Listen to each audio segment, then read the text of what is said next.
Laurent Gbagbo, bonjour. Voilà un peu plus d'un mois que la commission électorale indépendante a annoncé que votre adversaire, Alassane Ouattara, avait remporté les élections présidentielles de Côte d'Ivoire. Quelques jours après, le Conseil constitutionnel légitimait votre présidence. Aujourd'hui, la Côte d'Ivoire affronte une des pires crises politiques depuis ces dernières années. Où en est-on aujourd'hui en Côte d'Ivoire? Ce qu'il faut bien comprendre, c'est un résultat illégitime proclamé hors délai par quelqu'un qui n'avait plus le droit de le proclamer. C'est là-dessus que tout l'Occident se braque, alors que, quand le Conseil constitutionnel finit de délibérer, c'est une institution, elle finit de délibérer, elle donne des résultats et elle proclame élu un président qui est moi. Ils ne veulent pas en entendre parler. Ce n'est plus du droit. Là, ce n'est plus du droit. C'est la volonté des puissants d'imposer quelqu'un. Je ne suis pas d'accord. L'Union européenne conteste votre légitimité. L'Union européenne, elle suit la France. Dans les relations entre les grandes puissances aujourd'hui, chacun a sa zone d'influence. Et quand il s'agit des pays francophones d'Afrique noire, quand la France parle, tous les autres suivent. Elle s'ingère, mais de la plus mauvaise manière. Toutes les résolutions qui ont lieu sur la Côte d'Ivoire à l'ONU, c'est la France qui écrit le draft. C'est la France qui écrit le draft. Nous l'avons contesté plusieurs fois, mais nous sommes un petit pays, nous ne sommes pas une puissance nucléaire, nous n'avons pas le droit de veto, nous ne sommes même pas au Conseil de sécurité. Votre adversaire, Alassane Ouattara, forme un gouvernement, nomme des ambassadeurs qui sont reconnus. L'ambassadeur nommé par Alassane Ouattara en France a été reconnu. Mais la France a tort. J'ai dit que la France a tort. Vous avez passé 30 ans dans l'opposition, Laurent Gbagbo. Vous avez un long parcours politique. Nicolas Sarkozy vous pose des ultimatums. Que répondez-vous au chef de l'État français? C'est inacceptable qu'un chef d'État, sous le prétexte que son pays est plus puissant qu'un autre pays, qui pose des ultimatums au chef de l'État de l'autre pays. Ce n'est pas possible. Vos opposants disent que vous n'êtes pas un démocrate, que vous êtes un dictateur, que vous avez effectué un hold-up électoral, que vous avez effectué un déni de démocratie au cours de ces dernières semaines. Que leur répondez-vous? Ils ne sont pas bien placés pour en parler parce que eux tous qui sont au terre du Golfe, ils étaient du côté du parti unique quand nous on luttait pour le multipartisme. Ouattara, Kounan Bédié, et je vous ai dit, pour tuer le multipartisme, j'ai été en prison. Sous Ouattara. Laurent Gbagbo, seriez-vous prêt à sacrifier des Ivoiriens pour légitimer votre vision de la démocratie? Ce n'est pas une question de sacrifier des Ivoiriens. C'est une question qui est mondiale. On est au seuil de tout cela. La situation est tendue dans le pays. Ce n'est pas la première fois que la situation sera tendue en Côte d'Ivoire. Vous ne quitterez pas le pouvoir? Oh mais écoutez, j'ai été élu. C'est plutôt à ceux qui n'ont pas été élus qu'il faut parler. Si dans les semaines à venir, la communauté internationale continue les pressions, vous ne quitterez pas le pouvoir? Mais pourquoi elle continue les pressions? Alors que c'est injuste.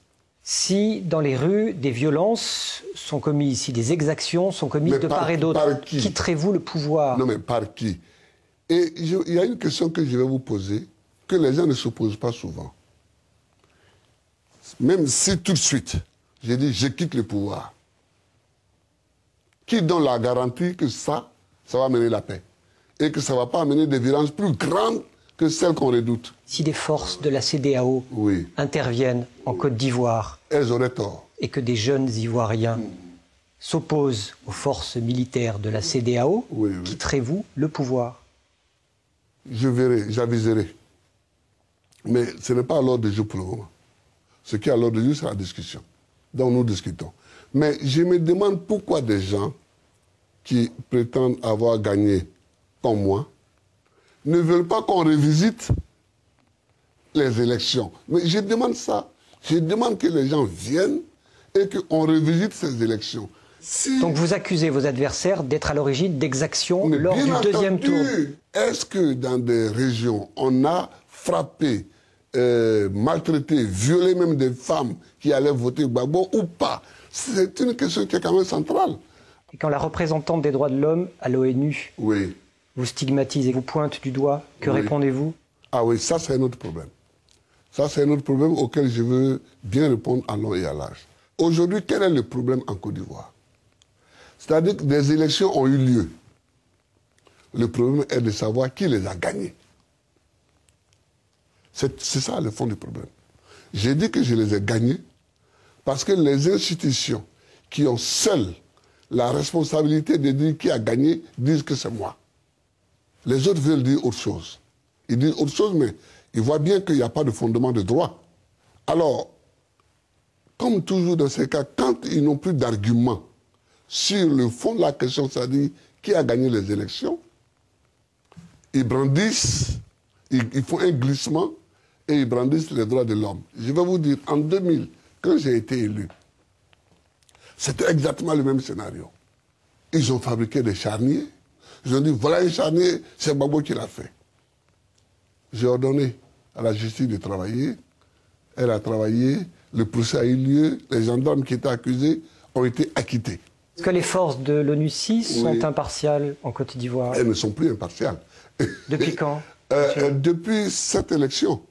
Parce que nous, on les a considérées comme forces impartiales depuis, disons, depuis 2003-2004, quoi. Dès l'instant où leur chef...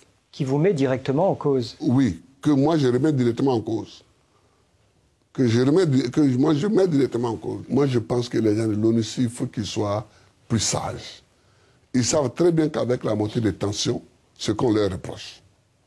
Ils savent très bien que le gouvernement de Côte d'Ivoire a demandé leur départ. Et moi j'ai dit aux gens de ne pas les brusquer. J'ai lancé un appel solennel aux gens de ne pas les brusquer, que nous avons demandé leur départ diplomatiquement, et c'est diplomatiquement que nous l'obtiendrons. Mais il faut qu'ils soient plus sages. Quand les gens qui viennent de l'extérieur veulent s'imposer parce qu'ils ont la force, c'est tout ce que ça donne. Donc la Côte d'Ivoire et Laurent Gbagbo sont victimes de l'extérieur? J'ai dit au début de ma campagne aux Ivoiriens qu'ils auront le choix entre un candidat pour la Côte d'Ivoire et un candidat pour l'étranger. C'est ça. Ça a l'air à peine caricatural, mais c'est ça. Allons-nous passer par un bain de sang? Je ne souhaite pas. Et je fais tout pour ne pas que ça ait lieu. Mais vous ne pourrez peut-être pas l'empêcher. Je ne crois pas du tout à une guerre civile. Mais évidemment, si les pressions continuent comme elles sont, c'est elles qui vont pousser à la guerre, à l'affrontement. Laurent Gbagbo, merci. Je vous remercie de nous avoir reçus. Je vous remercie.